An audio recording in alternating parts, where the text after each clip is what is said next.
The laughter started low, then spread like a crack through ice. Sergeant Dale Whitmore was the first one to lose it. He was leaning against a steel ammunition crate, arms crossed, chewing something he didn't bother hiding, and when he saw what Ava Carter pulled from her canvas bag, the sound that came out of him wasn't polite.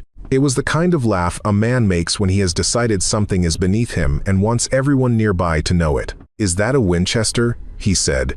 "A bolt-action Winchester? Like from 1940-something?" Ava set the rifle on the table without a word. It was old. That much was undeniable. The wood stock had been worn to a honey-dark shine by decades of hands, and there were two small nicks on the forend that looked deliberate, like notches someone had carved with intention. The metal parts were matte, not glossy, the kind of finish that comes not from manufacture, but from time. The scope was a simple fixed-power optic, nothing tactical, nothing computerized, the kind of glass that required a man or a woman to think before pulling a trigger instead of letting firmware do the thinking for them. "That thing belongs in a museum," Whitmore said. He looked over his shoulder at the others. Carter brought Grandpa's hunting rifle. A few people laughed, not all of them. Cole Briggs, the team's communication specialist, kept his eyes on his tablet. Nurse Rachel Odom, assigned as the convoy's medical officer, didn't look up from the inventory she was checking. But the laughter was loud enough to fill the concrete-walled armory, and in that space it echoed. Ava picked up a cleaning cloth and began running it down the barrel. The briefing room at Forward Station Keller was functional without being comfortable. Exposed conduit along the ceiling, fluorescent panels that buzzed faintly, a whiteboard covered in route diagrams and threat-level notations. Outside the narrow windows, the mountains rose like a wall of gray stone into a sky that hadn't decided yet whether it was morning or still night. The peaks in the distance held snow even in the last week of October, and the valleys between them were dark and still. Their mission: escort a civilian rail convoy through the Hartwell Pass corridor, a 79-kilometer stretch of mountain rail line that passed through 3 tunnels and across 2 elevated trestle bridges. The convoy was a humanitarian transfer, 216 passengers in 7 cars, most of them families displaced by border conflicts to the east. Doctors, teachers, children, elderly couples who had packed 1 suitcase each and left behind the rest of their lives. The protection team was composed of 8 contractors from Meridian Tactical Group, a private security firm with a reputation built on technology.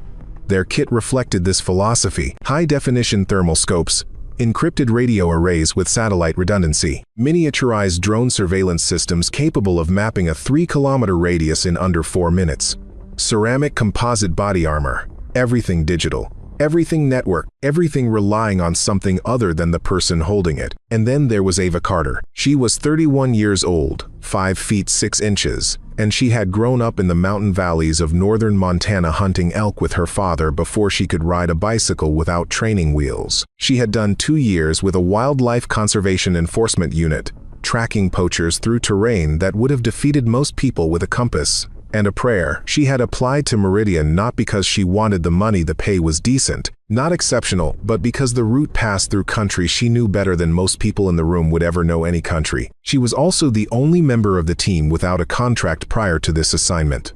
They had brought her in as a gap fill when a regular contractor broke his collarbone in a training accident. She had been told this, plainly, on her first day. "You're a placeholder, Carter. Don't get comfortable." She hadn't gotten comfortable.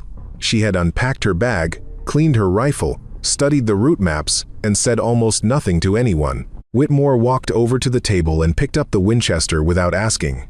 He turned it over, looking at the stock, the receiver, the trigger guard. "No laser rangefinder," he said. "No ballistic calculator. No night vision rail." He set it back down. "You're going to be bored in that car, Carter. Nothing to shoot at, nothing to see, and if there was something to shoot at, you'd need about 3 minutes to figure out the distance by hand." "2, Ava said, still wiping the barrel. Whitmore blinked. "What? 2 minutes? I'd need 2 minutes to figure it out, not 3. The room went quiet for just a second, and then Whitmore laughed again, and the moment dissolved. Their team commander, Marcus Reed, stood at the head of the room with the expression of a man dealing with a logistical inconvenience rather than a human being. Reed was 44, ex-military, with the kind of face that had been hardened by years of decisions that weren't popular. He had reviewed Ava's file the night before. He had not been impressed. "Carter," he said, "I want to be clear about your role on this convoy. You are a supplemental presence. Your primary function is visual observation and perimeter check on the eastern flank. You are not a primary responder. You do not give orders. You do not deviate from your assigned position without clearing it with me or Whitmore first. Is that understood? Yes, Ava said. Good. Reed looked at the room. We have a window. The convoy departs at 0600. Weather is holding for another 18 hours. We move fast. We stay networked. We get those people through the pass without incident. Ava looked up at the window. The mountains were still there. Still dark. Still holding their snow and their silence. She thought of the two nicks on the forend of the rifle. Her father had carved them himself, one for each time the gun had, in his words, kept a promise. There were only two. He'd been particular about what counted. She hoped she wouldn't need to add a third. I hope everyone gets home safe, she said, to no one in particular. Nobody heard her, or if they did, nobody answered. The convoy departed at 6:04. 7 rail cars, each 40 meters long, painted in the pale blue of a humanitarian transit designation. Ava was assigned to car 3, positioned behind the engine and the first equipment car, ahead of the 4 passenger carriages. Her window faced east, the direction Reed had told her to watch, and through the scratched glass. As the train gathered speed and the station fell away, she could see the mountain terrain unrolling in the pale early light. She counted the things she noticed. The rail bed showed signs of recent maintenance. In one section, new gravel ballast. Disturbed earth where tamping machines had worked. This was normal for infrastructure upkeep, except for the fact that the maintenance log Colbriggs had pulled from the rail authority showed no scheduled work on this section in the past 6 months. Someone had worked on this track recently, and they hadn't filed the paperwork for it. She noted the GPS unit on her wrist.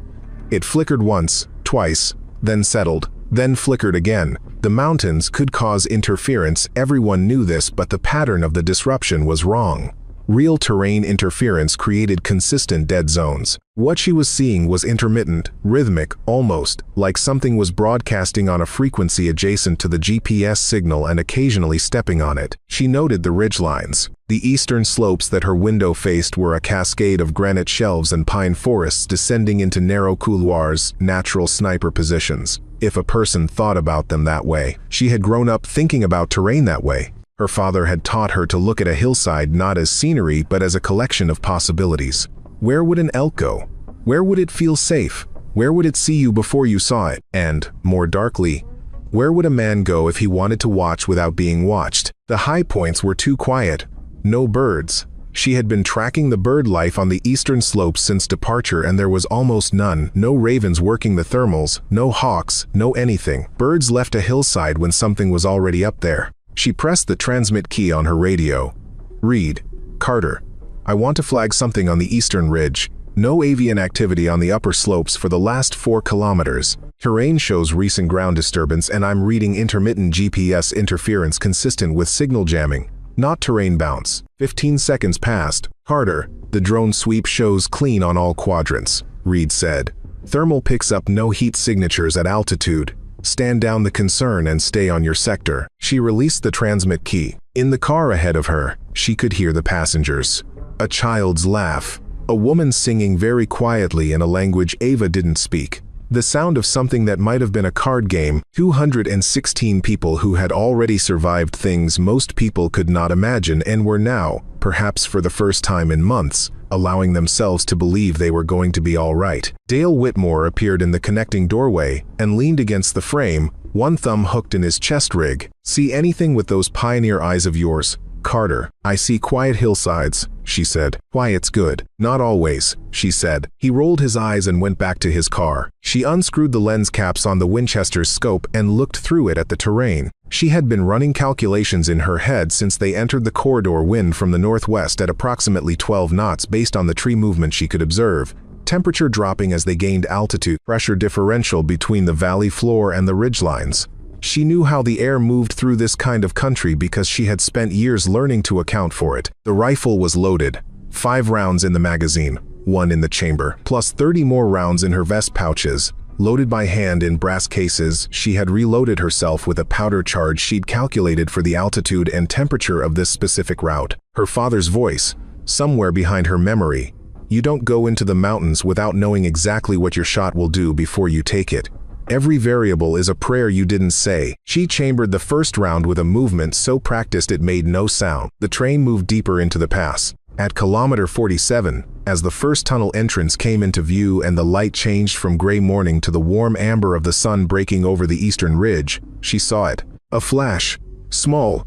Gone in half a second. High on the slope, perhaps 800 meters up, in a depression between two granite outcroppings. The angle of the early sun had caught something metallic, the edge of a lens, perhaps, or the rim of a scope at precisely the moment the light was right to reveal it. One flash. Then nothing. She stared at the spot until her eyes ached. Then she looked at her radio. Then she looked at the spot again. She began loading her spare magazines faster than she'd planned. The explosion came from ahead. Not large, not a bomb, but a shaped charge, the kind placed by someone who knew exactly where a rail line's structural tolerances were smallest. It detonated 40 meters in front of the engine, on the approach to the first trestle bridge, and the sound of it hit the train like a fist against a drum.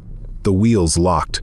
The brakes screamed, and the convoy lurched to a stop in a geography that offered no cover on either side, open ground to the west, the steep slope rising to the east. For 2 seconds, nothing happened. Then everything happened. Every device in Car 3 went dark simultaneously. Tablets, radios, the encrypted comms unit Cole Briggs had been babysitting like a first child. The drone that had been circling 300 meters above the convoy simply fell out of the air, its rotors cutting out mid-flight, dead before it hit the ground. Later, someone would describe it as like watching a bird shot in flight, except the bird had cost $80,000 and had been providing the only overhead intelligence the team had. The second drone fell 11 seconds later. EMP, Briggs said, very clearly, in the silence that followed. And then the shooting started. It came from the eastern slope, multiple positions, staggered in elevation, which told Ava immediately that whoever was doing this had planned the geometry of it carefully. Not random shooters, a coordinated fire plan, designed to put rounds into specific sections of the convoy from angles that would create overlapping fields of fire. The first shots were suppressive, keep heads down,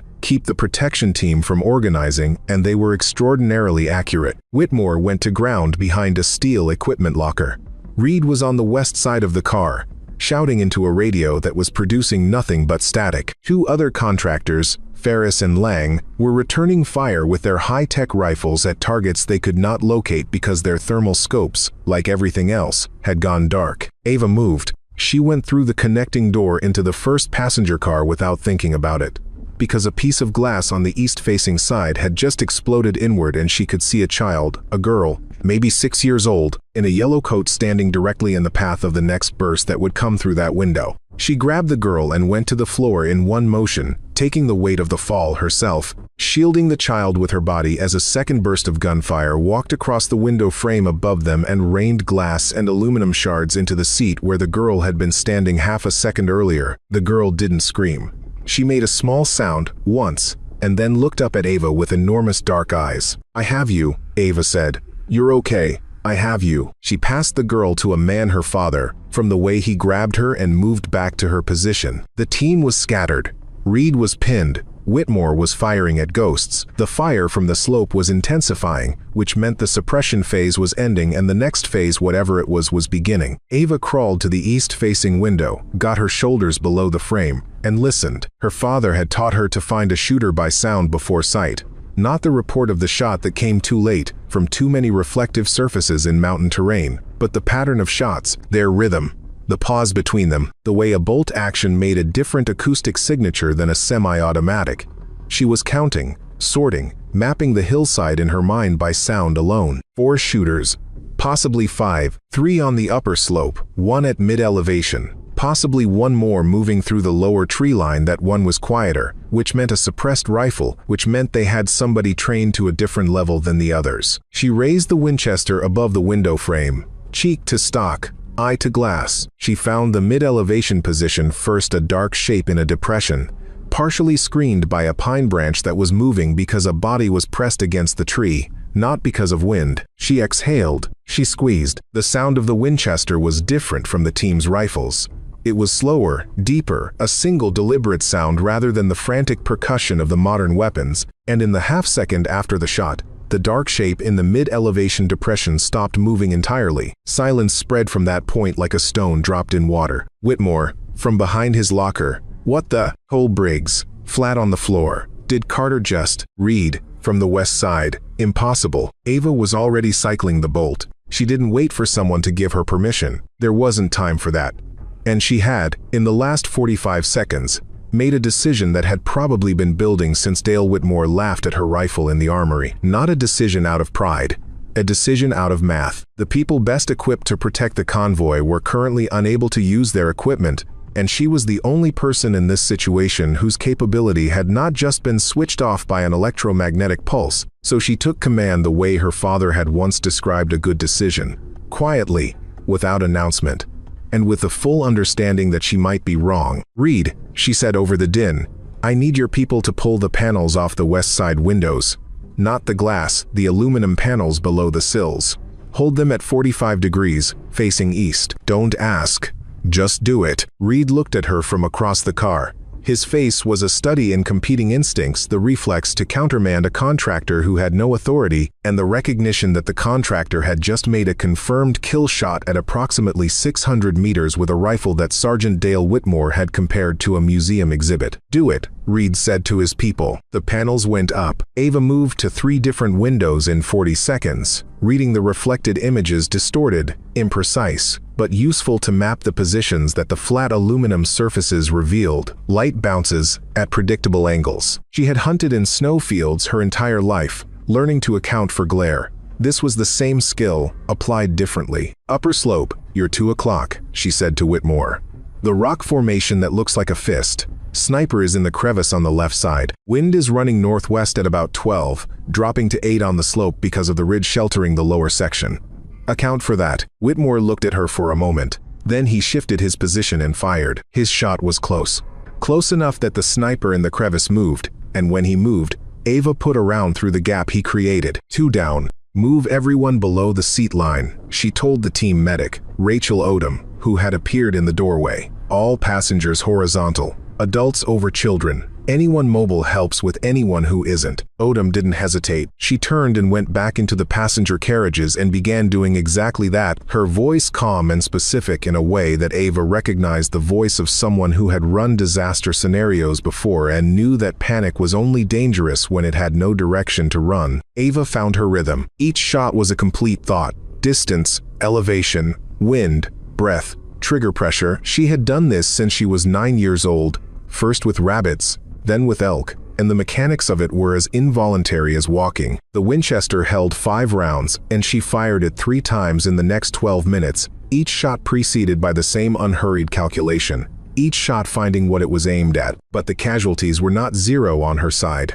Lang caught a round in the upper arm. Ferris was cut badly by glass. One of the passengers, an older man who had not gotten down quickly enough, was struck by fragments from a near miss and was now being tended by Odom in the center aisle, pale and frightened but alive. Between the shots, in the small spaces of silence the situation allowed, Ava was aware of things that lived on the edge of the crisis. A woman in the second car holding 2 children against her chest and rocking them slightly, her face a mask of forced calm. A boy of perhaps 10 looking through the gap in a window shade at the hillside with the expression of someone trying to memorize it, as if understanding might protect him. A pair of elderly women who had found each other's hands and were not letting go. Her father had taught her many things, and one of them was this: every shot you take is on behalf of someone. Know who they are before you pull that trigger. She knew who they were. It was Cole Briggs who recognized it. In a brief lull, one of those 4-minute periods when the fire from the slope paused, which Ava had identified as a pattern suggesting coordinated reload and repositioning,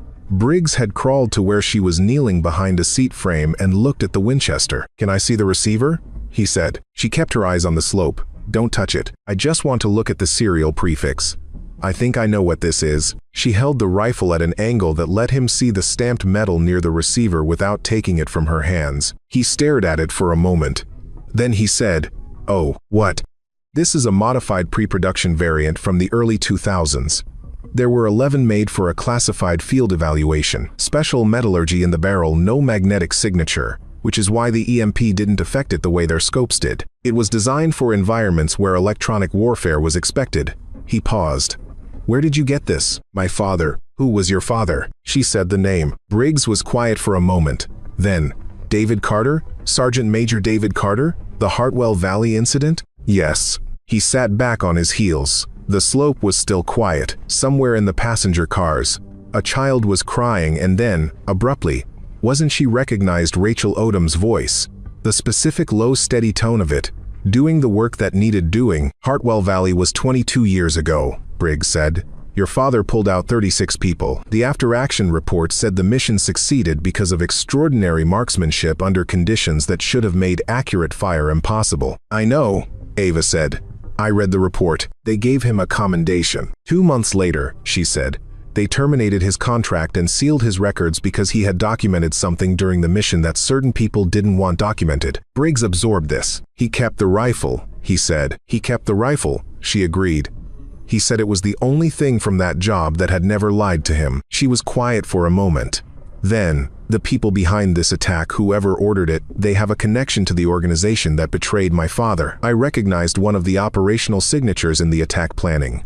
The shape charge placement, the specific geometry of the fire positions. It's from the same doctrine. Briggs looked at her. Carter, does that mean this is personal? She turned to look at him, and her expression was so steady, so completely without heat, that it answered before she spoke. No, she said. It means I understand the enemy, which is different. She looked back at the slope. I'm not here to settle a debt.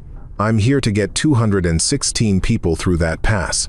Whatever happened to my father is finished. The only thing that isn't finished is this. She checked the rounds remaining in her magazine. 3 left. The temperature dropped 15 degrees in 40 minutes when the sun went behind the western ridgeline. The snow started an hour after that, not the gentle kind, but the driven, horizontal variety that filled the air with white static and cut visibility to 100 meters on the open slope. The eastern hillside disappeared into the storm as completely as if it had never existed. This was both better and worse. Better because the snipers could not see the train clearly. Worse because the team could not see the snipers at all, which meant that Ava's ability to use visual reference was gone, and the attackers had transitioned from a standoff engagement to something more dangerous, an approach under cover. They were coming down the slope. She knew it before she heard confirmation, because she knew how a mountain worked in a storm. Sound carried differently in driving snow, some frequencies dampened, others amplified and distorted. She had hunted elk in November blizzards, and learned to discount the false signals and find the real ones. The sound she was filtering for now was not hoofbeats but footsteps, the specific compaction rhythm of a person moving downhill under weight. She heard it at approximately the 400-meter mark. More than one. Probably 6. She moved to the car's exterior access door, which opened onto a narrow maintenance walkway on the east side of the train, and stepped out into the storm. The cold hit her like a physical object. Carter. Reed's voice on the battery-powered emergency radio, one of the 2 units that had survived the EMP because it used no digital processing. What are you doing? Creating a problem for them on this side, she said. Keep Whitmore and the others on the west facing. If they get people around the south end of the train while we're all looking east, it's over. You can't go out there alone. Then send someone. 12 seconds passed. Whitmore, Reed said. Go with Carter. Whitmore came through the door a moment later, and for the first time since the armory, he didn't say anything about the rifle. He had a compact carbine in his hands, and an expression that Ava had seen on men before when the situation had stripped away everything except the decision to remain useful. They moved along the walkway in single file, her leading, her hand trailing along the side of the train car for spatial reference in the whiteout. She was counting paces. She had memorized the train's layout before departure, another thing nobody had asked her to do, another thing she had done anyway. At the junction between car 3 and car 4, she stopped. She could hear them clearly now. 2 distinct movement signatures in the tree line 30 meters east, another further up and further south, moving to flank. She touched Whitmore's arm, held up 2 fingers, pointed ahead, then held up 1 finger, pointed south, made a circling motion with her hand. He nodded. He understood. They split. What happened in the next 11 minutes was not cinematic. It was cold and loud and extremely close, and it ended with both of them still standing and the approach suppressed, though not without cost. A round took the right edge of Whitmore's shoulder plate. The ceramic stopped it, but the impact dropped him to 1 knee, and a second shooter who had gotten inside 20 meters put a shot past Ava's head at a distance measured in inches. She put her last round from that magazine into the gap between the shooter's scope and his coat collar. She reloaded in the dark, in the snow, by feel alone. Whitmore got back to his feet. "How are you doing this?" he said. She didn't have an easy answer, so she gave him the true one. I grew up in places like this, she said. I've been learning to read this kind of country my entire life. This is what I am. He looked at her for a moment, and she saw something shift in his face, not quite apology, but the shape that an apology grows from. Ferris is down, he said. Internal bleeding, I think. Rachel's working on him. She says he needs a hospital in the next 2 hours. Then we need to end this in the next hour, Ava said. They went back inside. The final scenario began at 2207. Briggs had been listening to frequency patterns on the emergency radio's extended scan range, a function most users never found, buried in a 3-step menu sequence that required reading the manual. He had read the manual. He found the frequency the attackers were using for their own internal communications. And though it was encrypted, the rhythm of transmissions told a story. They're staging something, he said. I've been counting the traffic. It spiked 4 minutes ago and it's been building since. Whatever they're doing next is bigger than what they've been doing. Ava was sitting against the base of a seat, back straight, checking her remaining ammunition. She had 8 rounds left. She had fired 37 in the course of the engagement. 17 of those had served their intended purpose. 20 had been spent on suppression or positional uncertainty. Her efficiency, under these conditions, was better than she had hoped, but 8 rounds against a force she estimated at 12 to 15 people, in the dark, in a storm, was not a comfortable margin. What kind of bigger? Reed said. The transmission pattern suggests a single coordinated action. Not incremental pressure. Something decisive. Briggs looked at Ava. You said you recognized the operational doctrine. What does their doctrine say comes next when a suppression phase fails to produce a surrender? Ava was quiet for 3 seconds. Escalation to an irreversible act, she said. Something that removes the negotiation option entirely. In the doctrine I'm familiar with, that typically means destroying whatever they're trying to seize, if seizure is no longer viable, making the asset unrecoverable. The train, Reed said. The people on the train, Ava said. The eastern window of Car 3 lit up with the white light of a launch signature, a rocket-propelled munition, fired from the mid-slope, arcing on a trajectory that would bring it down on Car 5, which held 64 passengers. Time did a strange thing. Ava was on her feet before the sound reached her.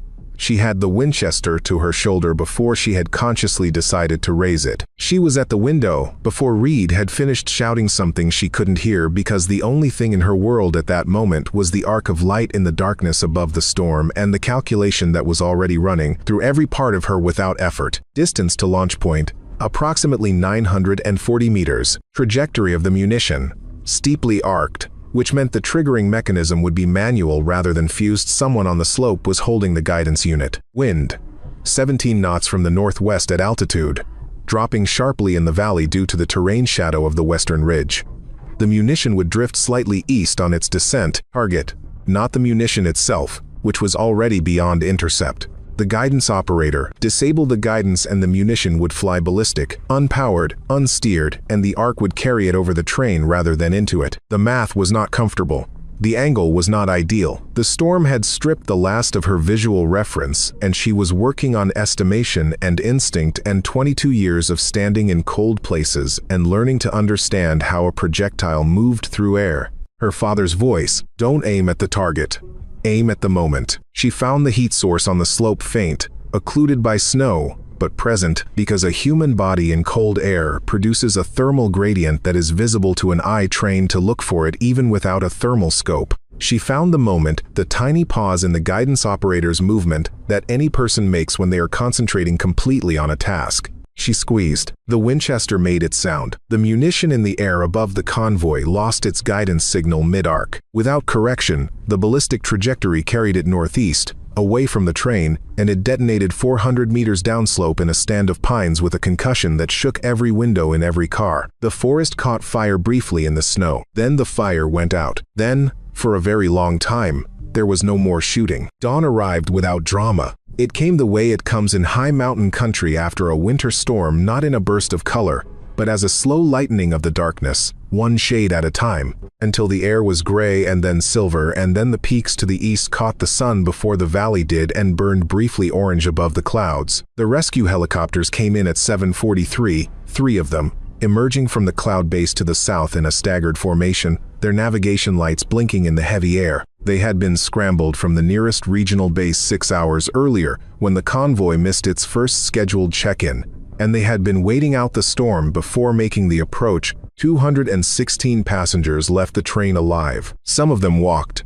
Some were carried. Some were helped down the emergency stairs by Rachel Odom, who had been working without stopping for almost 9 hours and who, as the last passenger was transferred to the first helicopter, sat down on the railbed in the snow and put her face in her hands for approximately 30 seconds, and then stood back up. Lang's arm wound was serious but not life-threatening.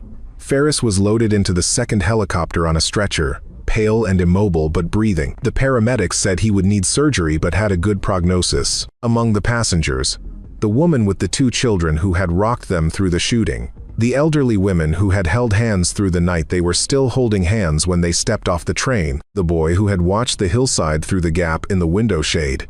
He walked past Ava on the way to the helicopter and stopped. He looked at the Winchester, which she was carrying at her side. He held something out to her, a small brass cylinder. She recognized it immediately, one of the expended cartridge cases she had ejected during the night. She had given it to him, somewhere in the small hours of the morning, when he had been awake and frightened, and she had needed something to put in his hands to redirect his attention. She had told him it was a good luck token. She had not expected to see it again. "My mom says to give it back," he said. "She said you might need it." Ava crouched down to his level.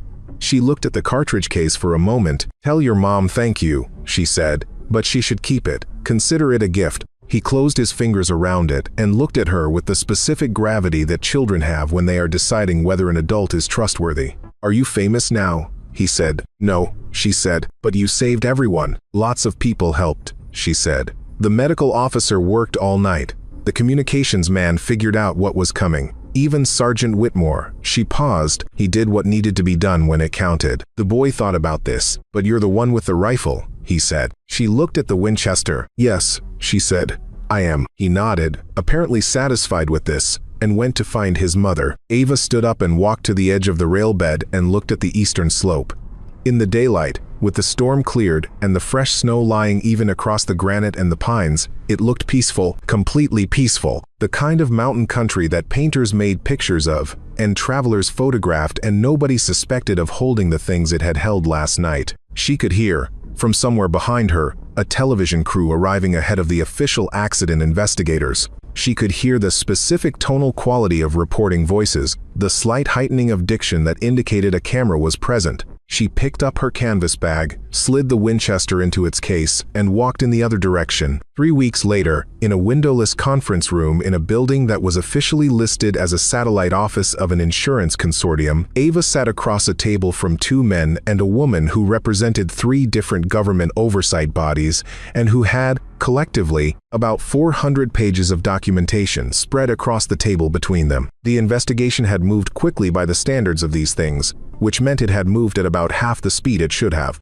What they had found and what they were presenting to her, in the oblique language that official bodies used when they were confirming something they wished they hadn't confirmed, was this: the attack on the convoy had not been organized by the armed faction that would officially receive blame for it. That faction had been used, funded, and directed by a logistics subsidiary of Hargreaves Strategic Holdings, a defense contracting firm that had been operating a shadow freight corridor through the Hartwell Pass for 6 years. The convoy, the humanitarian convoy, the one with the families and the doctors and the children, had been scheduled to run through the pass at a time when a separate, unauthorized shipment was supposed to be using that same infrastructure. The humanitarian convoy was not the target. It was the witness, the person who had arranged the original unauthorized corridor 22 years ago, when a much smaller version of this scheme was first established, had needed to silence the field operative who discovered it, Field Sergeant David Carter. Her father's records, his documentation, had been quietly neutralized, his contract had been terminated, his reputation had been managed, and his rifle, the field evaluation prototype that had been issued to him for that mission, had never been formally recovered, because recovering it would have required acknowledging the mission in detail. He had simply kept it. Marcus Reed, she was informed, had been placed on administrative leave pending further review of his prior Hargreave contracts. She was informed that she was eligible for a significant financial settlement related to the injustice done to her father's career and legacy. She was also informed that 2 separate defense contractors had expressed interest in retention agreements. One of them had used the phrase exceptional operational value. The other had used the phrase once-in-a-generation field capability. She was also offered a formal government commendation, the kind that came with a ceremony and a handshake from someone in a uniform. She listened to all of this. She looked at the 400 pages of documentation. She said, "Is the record being corrected? My father's record. Not a financial settlement. The actual record." The woman across the table, she had given her name as Harris, which was probably accurate, said yes. The record would be corrected. The commendation posthumously issued. The sealed files opened. "Then that's enough," Ava said. She stood up. "The settlement," Harris said. "And the contract offers." "No." "Carter." She looked at the documents on the table. The hundreds of pages that had taken 400 pages to say what should have taken 4 words. "We were wrong. Sorry. My father spent 20 years being a placeholder," she said. "Brought in to fill a gap. Useful when the technology failed. Dismissed when it didn't. She picked up her bag. He never complained about that. He just did the work. And when the work cost him everything, the people who benefited from the work made sure nobody knew his name." She moved to the door. "I'm not interested in becoming a product," she said.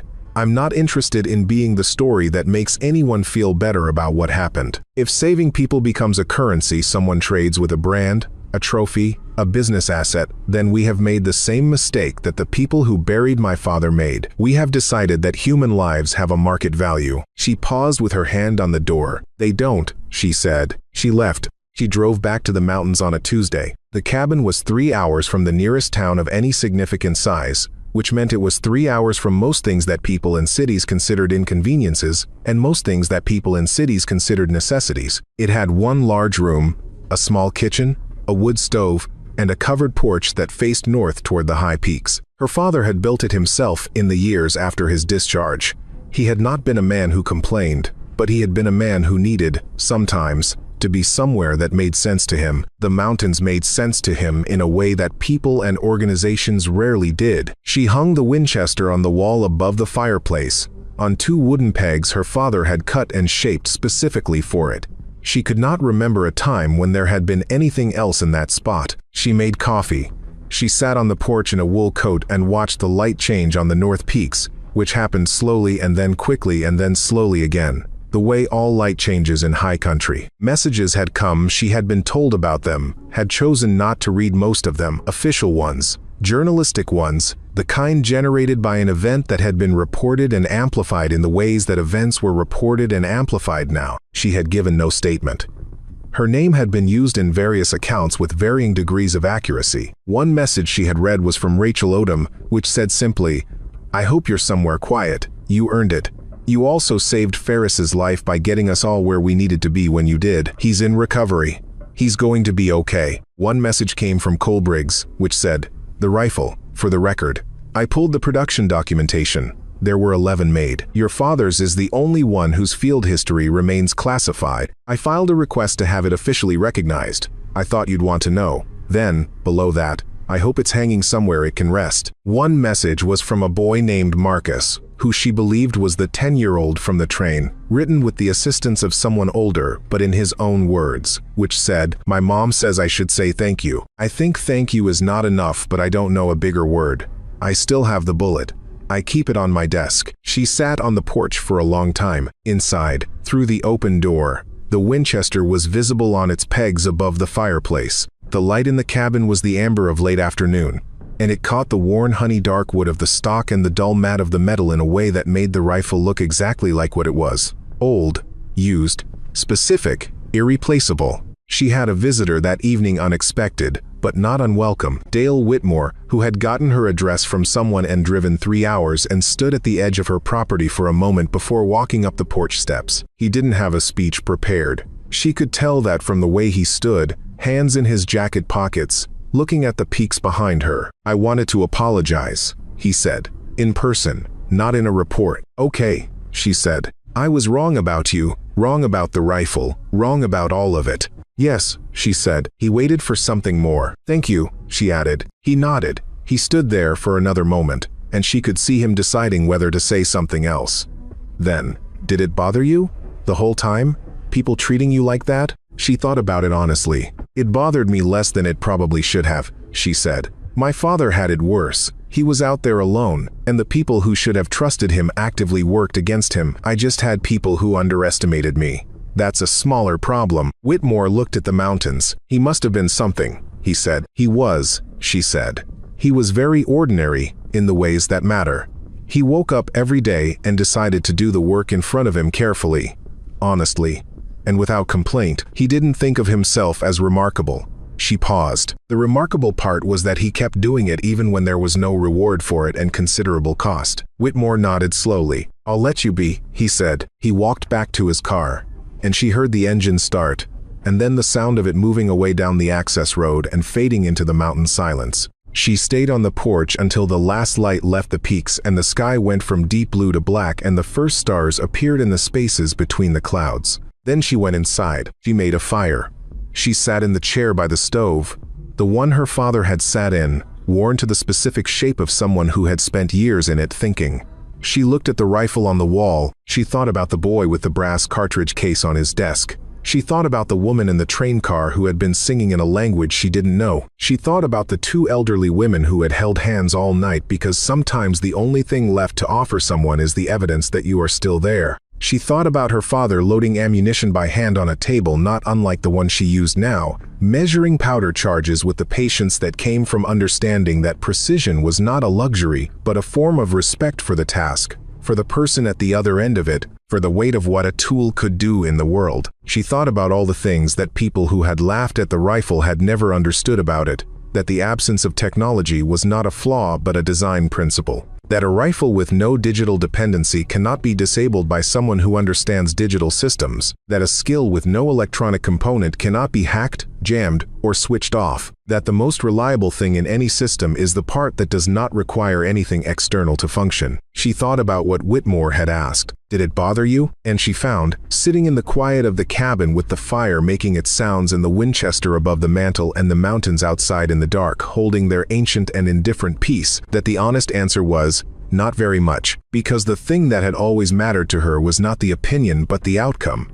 Not the recognition but the work. Not what the rifle was called by people who had not held it, but what it did in the hands of someone who understood it. Her father had once said, people will tell you what a tool is worth.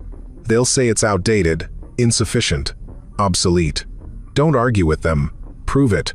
Or don't. The tool doesn't care what people say about it. The tool only knows what you ask it to do. She looked at the Winchester. 216, she said quietly. That was what she had asked it to do, and that was what it had done. She turned off the lamp and let the firelight fill the room, and after a while she slept, and outside, in the cold and the quiet, the mountains continued to do what they had always done. They stood, and they held their snow, and they waited for the next morning with complete indifference to whether anyone was watching.